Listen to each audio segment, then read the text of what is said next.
This video is all about how to be confident on camera.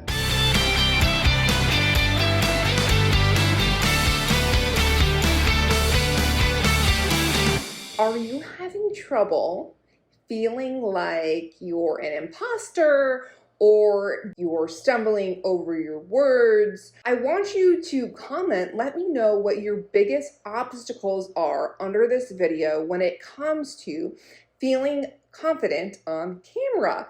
So I'm Andrea Lyon. I have been a TV reporter on NBC, ABC, Fox, many other digital channels as they syndicate across the US.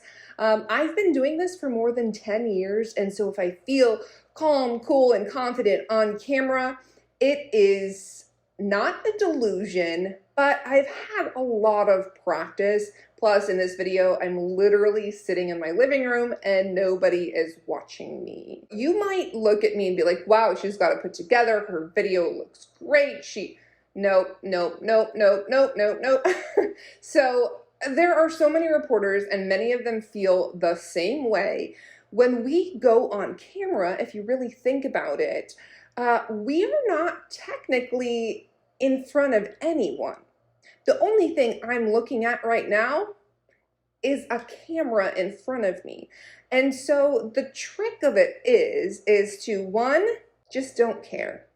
Once I stopped caring about my performance so much, I mean, you have to care a little bit, but once I stopped caring so much about my performance, I actually got better because I was able to give myself a little grace if I screwed up. And let me tell you, I've screwed up a lot. One time, so I've been on live TV a million times now. And in the beginning and at the end, I've had some major screw ups because I'm human and so are you. So here's a little story. When I was at one of my first stations in Fargo, North Dakota, Fargo, North Dakota, WDAY, I used to work there. I was a Hubble back then, but now I'm Andrea Lyon because I got married. Life changes so fast. Anyways, so I was there and I was covering a pretty serious story about a dog attacking a kid, I think. The kid was fine. But I forgot, and this would happen to me a lot because I actually have anxiety and depression, and I take meds for it. But I do get anxiety, and then anxiety would get so bad that I would actually blank sometimes. I would be live on air, and it's like, I'm a very visual person, and I can usually like visualize things in my head as I'm talking about them. It's like a little movie in there. But when I would go live, it's like everything would be black. My memory would go. And at this moment when the anchors were tossing to me, I started laughing. And I was laughing uncontrollably. It was so bad. I was just terrified after that. They had to cut from me and toss to my package or my story. And I finished out fine. I went back on camera afterwards to say my quick line out. But my boss after that grounded me like a child from live television. That was worse than actually screwing up and punishing myself for 12 years after that, because I will never forget that and have been punishing myself ever since. But on top of that, I was then grounded from live television for a whole month, like a child. And that, I think, traumatized me even more because I wasn't able to practice and recover and just get over it like anybody else. So that's one instance. Many years later, probably like 9 years later, and these are just the mega screw-ups. I stumble all the time. You know how some people are really good at other things and they have weak points. Well, I was always great at storytelling. Camera work, however, not the best. But I've gotten a lot better with these tips. So the second instance was when I was working in Tampa, Florida, and I don't know what it was. I probably was nervous again for some reason, and I didn't have notes on me like I usually do because I just feel better. At least worst comes to worst, you have notes to look at, and who cares if you're looking down? I didn't have any notes with me, and I didn't have anything to look at. And so I kept repeating. It's like my brain would not let me go forward. I kept repeating the same line, trying to think of my next line. And it was so bad that, again, they cut to my story, and my executive producer called me and asked if I was okay. Like, did I need to go to the doctor? That's when you know it's bad. That is when you know it is really bad, right? So how did I get over that? How do you get over those lumps and bumps and getting better on camera? Well, one, keep doing it.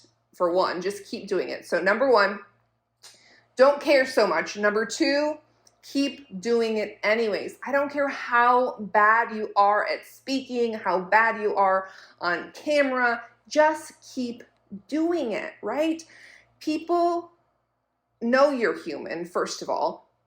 They're more interested in what you have to say than how you're saying it or anything else. So think about it as serving someone. Number three, think about it as you're helping someone.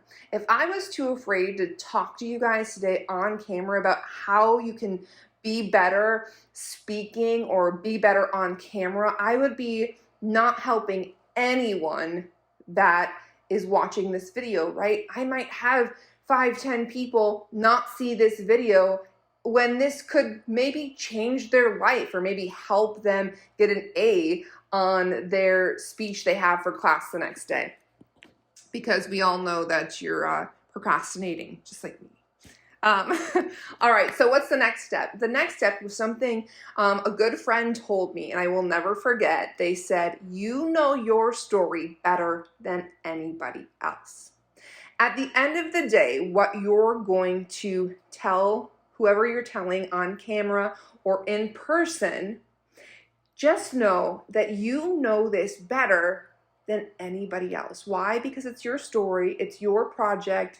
You know, you're the one who has been working on this presentation for XYZ amount of time, right? If it's a day, if it's a week, if it's a year, you are the one who knows this best. And sure, there may be people who know this subject matter better, who are like professors or something, but you're the only one who can tell it the way you tell it with your experience and background and how this impacts you and the people around you. You know what I'm saying? You know, it's going to come out different from you than it will from me. Nobody else has a story about confidence on camera like I do, because I'm the only one who has experienced, you know, the trauma of laughing hysterically on camera and then getting grounded for it, right? I would say the next one is, and here's some technical tips.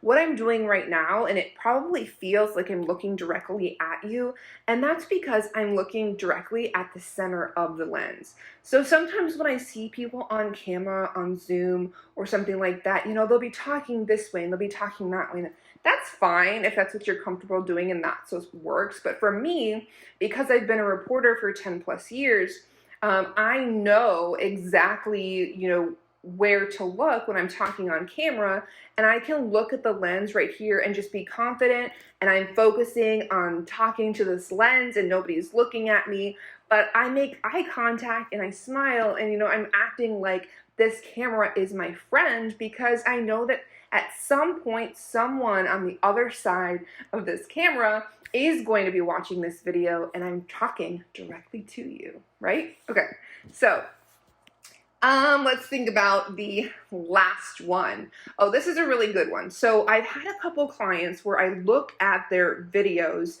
and they're either doing this, right? They're swaying in their chair, or they're moving like this. So I actually, if you're standing up and you want to continue standing, have your feet pretty wide apart if the camera is just, you know, hips up. If you're on camera and you're just like hips up or higher, stand with your feet wide apart. That allows you to have a confident stance, and it disallows you, if that's a word, I don't know if it is, from swaying, because you would literally have to go like this in order to sway. But being able to have that wide stance makes you feel powerful. You can't really sway like you want to.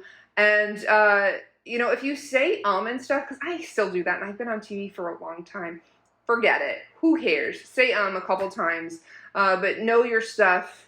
You know your stuff better than anybody else. Also, if you're doing an interview or something like that with a reporter, oftentimes those interviews are going to be cut up anyway, so don't even worry about it. All right, I hope that helped you. I hope you are going to get the result that you wanted. I would highly recommend, please smash that subscribe button down there. Get a few more people watching my videos and helping other people who need help, you know, getting on TV, getting the media exposure they want, getting better at shooting videos, confidence, what have you. I also want to invite you to join my free Facebook group. It's called Women Entrepreneurs Marketing, Media and Marketing Ideas, and that is on Facebook. I'll throw that link down below too. And I hope this helps you. If it did, let me know. Invite more people to the channel, and I hope you have a good day. See ya!